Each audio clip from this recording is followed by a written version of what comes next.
나 왜 그러냐 하고 거기서 기분 나빠한다면 그 의사는 나를 치료할 수가 없어요.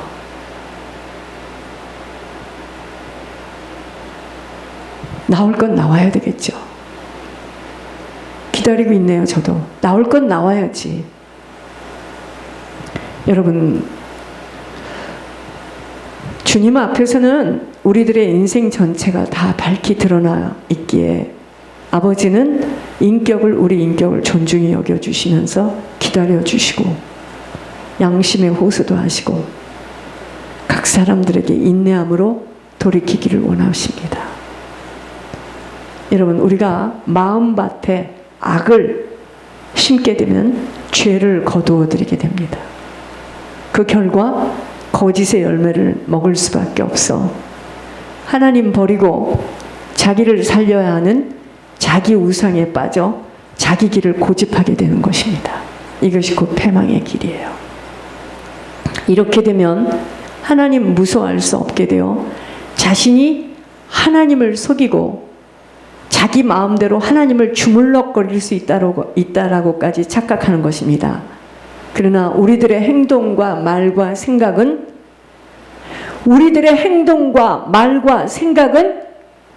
우리가 하나님을 지금 어떻게 대우하고 있는지를 보여주는 시청각 재료입니다.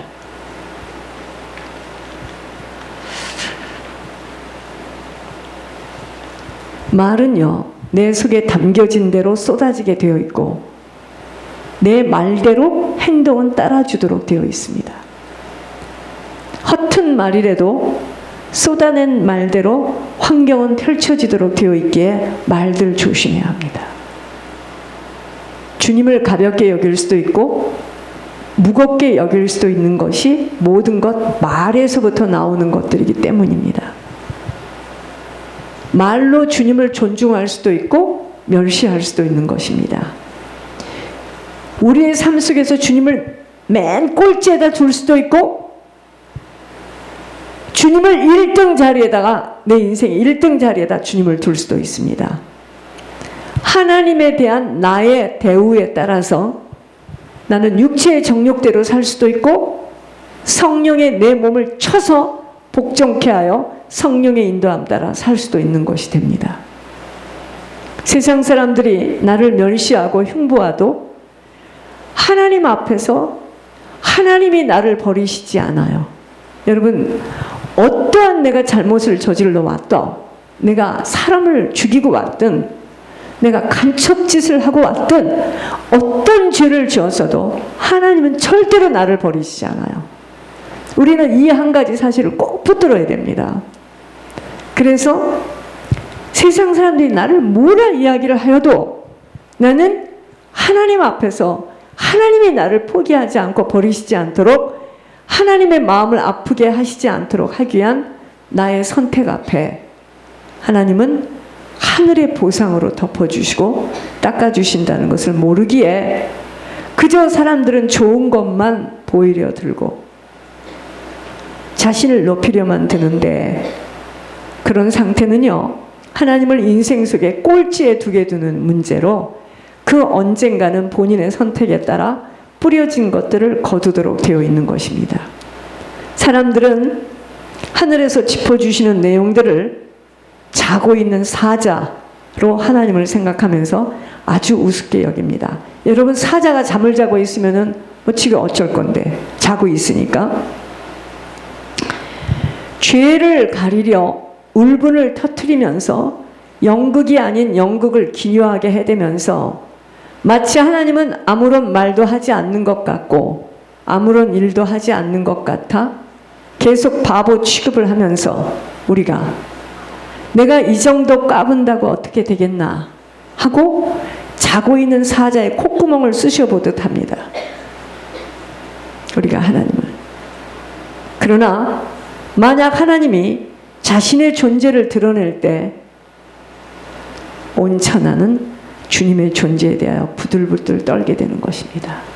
제가 이것 때문에요, 사람들이 무슨 말을 하고 억지소를 해도 가만히 있었습니다. 왠지 아세요? 하나님이 나타나면 다 모든 게 드러날 거니까. 뭐 때문에 그 입을 열어서 말을 합니까? 말할 기운도 없고 다 드러납니다. 하나님이요 막 아주 적나라하게 창피를 주는데요. 뭐 때문에 평신도가 목사하고 싸워요? 가만히 있었습니다. 하나님은 어떻게 하시나? 여러분, 사자와 같은 강력한 하나님이 하시는 일들 앞에 누가 감히 대적할 수 있겠습니까? 여러분, 우리가 하나님께서 메시지를 통하여 이렇게 주의 종을 통하여 말씀하실 때 아, 그렇구나. 내가 돌이켜야 되겠구나. 하면은 조용히 끝납니다. 근데 이거를 강한 부정으로 가게 되면 한국말에 이런 말 있죠. 호미로 막을 것 가래로 막는 일이 생겨요. 사람들은 이걸 몰라. 왜? 하나님이 얼마나 무서운 분이라는 걸 몰라요. 하나님 살아계십니다. 하나님 무서우세요.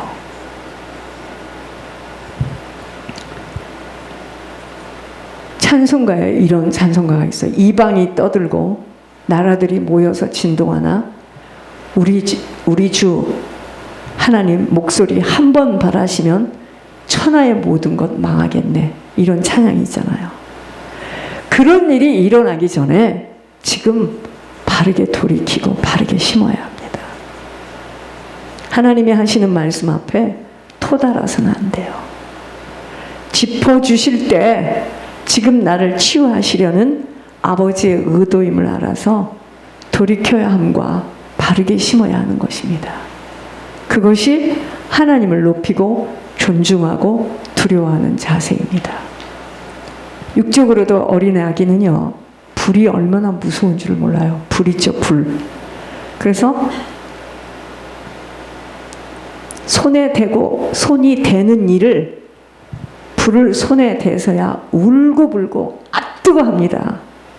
영적으로도 어린 신앙에 영적으로 어리다는 게 뭔지 아십니까? 이게 육적인 사람이에요. 영적으로 어린 사람의 특징이 뭐냐면 굉장히 육적인 사람입니다. 이런 사람들의 특징은 하나님은 소멸하는 불인 줄을 모르기에 죄와의 타협을 쉽게 놓아주지 않으려 합니다. 불을 아주 우습게 여기고 소홀하게 생각합니다. 그러나 불에 탄 뒤에는 이미 늦어서 아무것도 할 수가 없게 되는 것입니다. 그러므로 지금 정신을 차려야 되고 지금 하나님을 귀하게 여겨야 되고 지금 불에 타지 않도록 함부로 생각과 마음과 정신과 입술을 마음대로 놀려대며 행동에서는 모든 것 다 빼앗기게 됩니다. 육적인 사람들의 특징은 땅 위에서 갖고 있는 것들이 너무나 갖고 싶은 게 많아. 화려한 거에 현혹돼요. 달콤하고 재미있고 그저 맛있는 것, 먹고 싶은 것. 여러분, 사람이 너무 건강해도 문제야. 저는 지금 계속 쓴물이 올라오는데 이렇게 땅 위에서 갖고 있는 것들이 너무도 화려하고 달콤하고 재미있고 세상을 버리지 못하여 자꾸 자신들을 포장하고 위선으로 덮으려 하며 자신을 높이 세워보려고 내려가라 할 때 벗으라 할 때 괴로워합니다. 이게 육적인 사람들의 특징이에요. 이것이 세상을 버리지 못한 모습으로 이렇게 될 때 하나님을 속이려 하고 자기 마음대로 하나님을 판단하고 주님을 등한히 여겨 죄를 짚어주어도 담담하고 오히려 아니라고까지 주장하여 자신의 결백을 주장하겠노라고 하면서 사단에게 붙들려 꼼짝을 하지 못하는 자세입니다. 여러분, 사람들은 성경을 읽으면서 하나님을 배우지만 그것만으로는 주님을 알아가는 이해하는 감각이 둔합니다. 성경 가지고 우리가 하나님을 알 수 없어요. 추상적으로 하나님을 아는 거예요, 그것은. 그러니까 하나님을 정확하게 모르니까 함부로 까부는 거예요. 하나님을 가지고 막 변론하는 겁니다. 곧 하나님을 만홀히 여기는 자신을 모르고 있는 것이에요. 여러분 다른 거 아닙니다. 하나님이 짚어주신 것을 막 아니라 하고 벌쩍벌쩍 뛰고.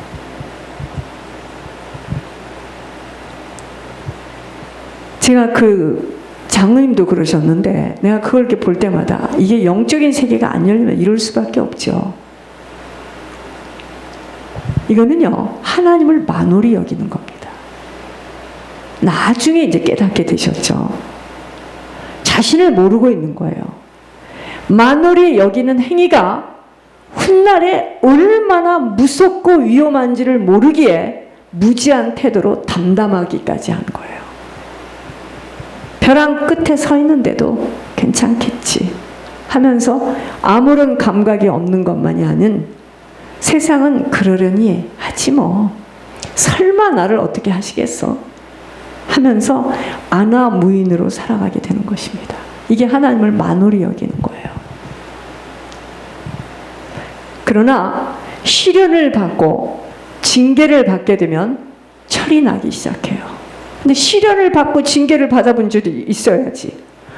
포장을 극도로 두껍게 일평생을 포장을 하고 선한 척, 착한 척, 믿음 있는 척, 경건한 척, 자기는 절대로 어떤 죄도 안 지은 척 하고 고도의 포장을 가지고 살았는데 사람들은 다 속습니다. 다 속죠, 다 속아.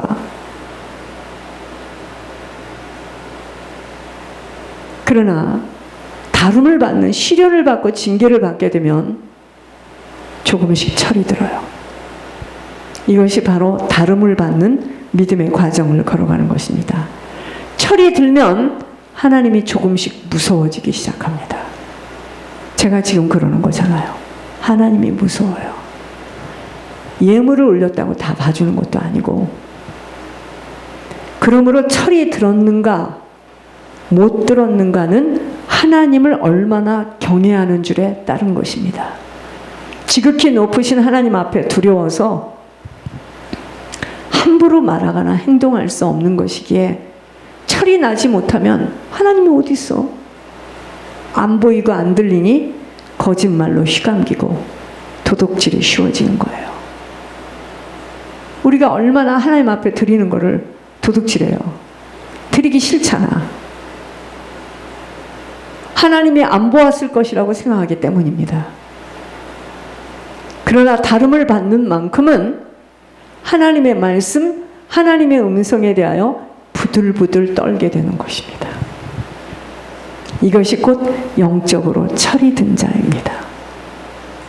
하나님의 음성을, 하나님의 말씀을 잘못 대했다가는 큰 코 다친다는 손해를 보는 것을 안다면 지금 사람들이 나를 어떻게 생각하고 지금 내 형편이 우선이 아니에요. 징계를 받게 되고 혼쭐이 날 것을 알기에 곧바로 무릎을 꿇게 되는 것입니다. 이런 징계는 사랑하는 자녀에게 오는 축복의 사인이므로 징계는 나를 사랑한다는 확고한 증거입니다. 그러니까 혼이 나면 날수록 점점 하나님께 대하여 철이 들기 시작하는 거예요. 그러나 아무도 혼이 나는 것을 기뻐하지 않으므로 다름받지 못하여 늘 어린아이의 신앙으로 혼미함 속에서, 어린아이에게 뭘 줍니까? 부스러기밖에 안 주죠. 손도 조그맣고 어린아이들은요, 많이 줘도 손에 담을 수도 없어. 그러니까 다름받지 못하는 만큼은 어린아이의 신앙으로 혼미함 속에서 부스러기만을 주워받아 살아가게 되는 것입니다. 하나님의 말씀을 줄줄 외우고 알고 있음이 중요한 것이 아니에요. 매일 성경을 읽고 이만큼 기도의 분량이 중요한 것이 아니에요.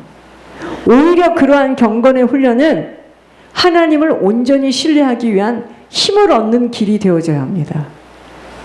촉각을 예민하게 세워야 할 부분은 내가 실제 지금 이 분분초초 이런 상황 속에서 주님의 권위를 내가 인정하느냐 못하느냐, 이게 지금 하나님을 경외하는 거지.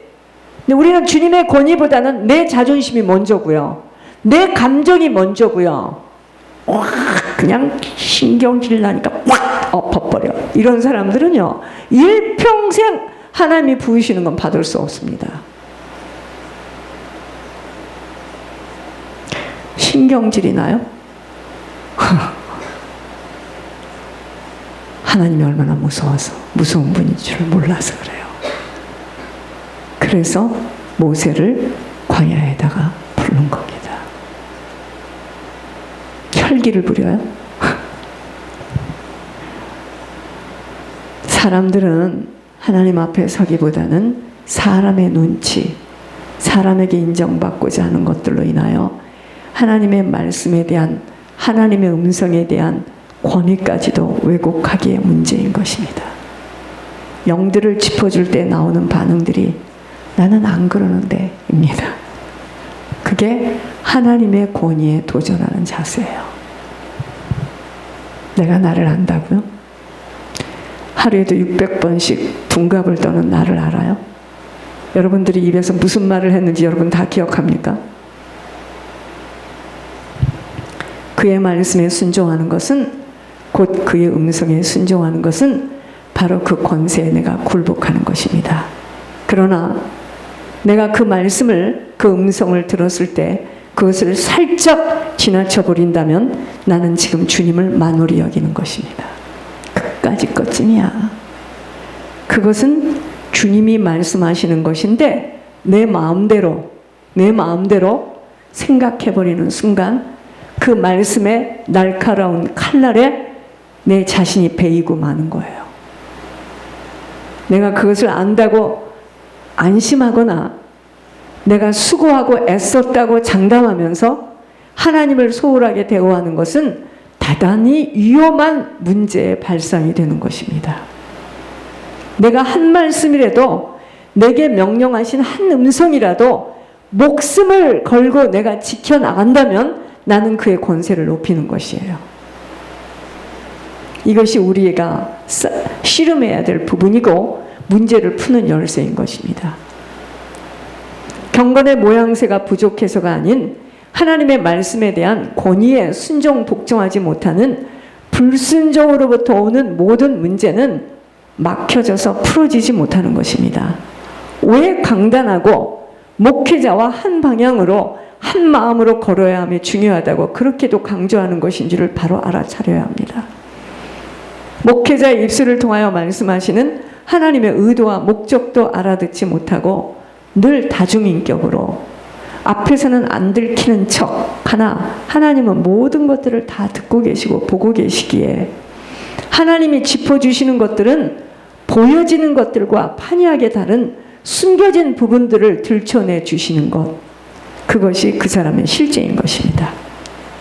그만큼 지금 하나님의 권세에 불복하기에 문제는 계속 얽히어서 풀어내어지질 못하는 것입니다. 그러므로 신앙생활의 열쇠는 아버지가 진단하시고 명령하시는 것들을 하나라도 목숨을 걸고 지켜나가는 거예요. 그러나 너무나 술수가 빠르고 머리 회전이 빠른 사람들은 먼저 계산을 합니다. 그러니까 이거는 매번 웅덩이에 다 빠지는 거예요. 계산을 딱 하는 거예요. 그때요, 하나님이 종의 마음을 붙잡는데 아무것도 일하지 않고 가만히 계세요. 그러므로 하나님의 말씀의 권세에 복종하며 이것이 곧 하나님의 권세에 복종하는 것으로 모든 복잡한 문제를 푸는 열쇠가 되는 것입니다. 그러나 이 비밀에 눈이 안 열리면 부족한 것 내가 메꿔야 하고 내 방법으로 단도리를 해야 한다고 생각하기에 답답하고 숨이 막힐 지경이 되는 것입니다. 하나님은 나의 충족을 채우시는 심부름꾼으로 서 계시지 않아요. 주인으로 들어와 계시기를 원하시기에 믿음의 주가 되시는 하나님은 우리의 생사화복을 주장하시는 절대 주권자이십니다. 그의 권세에는 그의 위엄이 있어요. 그 위엄 앞에 내가 스스로 낮추어 그에게 굴복해야 합니다. 그의 권세는 말씀의 권세이며 하늘 음성의 권세입니다. 그러한 말씀과 권세에 굴복하는 자에게 아버지는 그의 권세로 지켜주시며 보호해 주시는 것입니다. 새로운 길을 열어주시는 것입니다. 상상할 수 없는 크고도 놀라운 일들을 펼쳐나가는 것입니다. 그가 친히 보호하시고 인도하시는 것입니다. 좋은 것으로 내 소원을 만족해 하시고 독수리같이 새롭게 하시는 것입니다. 지금까지 예물의 비밀을 이런 경로로 지속하도록 오직 하나님이 하신 일들이었습니다. 하나님 앞에 신뢰의 걸음을 계속 걸어올 때 그 점선 때문에 직선으로 지속하게 하시는 하나님의 섭리를 뿌려본 자에게만 얻을 수 있는 열매로 지속하게 하시는 것입니다. 근데 성도들은요, 이런 게 있어요. 내가 이렇게 예물을 올렸는데 억울하고 분하다. 그러니까 하나님이 그래요. 네 것을 네가 올렸구나. 내가 한 일인데 너는 그걸 계수하고 있구나. 계속 계수해라. 그러니까 사단이 안 더 나가는 거예요. 여러분들이 예물 올린 것이 나하고 무슨 상관이 있습니까? 저는 제 후손들을 위해서, 가문을 위해서 제가 올려야 되는 거고, 여러분들이 예물 올리는 것이 나하고 무슨 저기가 있게 예물 올린 거에 대해서 그렇게 교만하고 오만합니까? 여러분들 속는 거예요. 그걸로 또 안심하고, 내가 이렇게 올려놨는데 나를 이렇게 취급을 한다면, 천만의 말씀이에요. 내가 말씀드리지 않았나요? 뱅크 오브 호프에서 계속 전화 와요. 이 많은 돈들이 어떻게 이렇게 지금 갔습니까? 이게 지금 어떻게 갔습니까? 왜 그러죠? 계속 하는 거예요. 제가 이번에도 신년에 더 그런 생각을 했습니다. 나는 정말 남은 시간 예물 올리고 가야 되겠다. 그거 외에는 이 내리에 바뀐 게 없어요. 여러분, 하나님 나라에 뿌려진 물질, 시간, 헌신 절대로 헛되지 않아요. 싹이 나고 꽃이 피고 열매를 맺을 수 있는 시간까지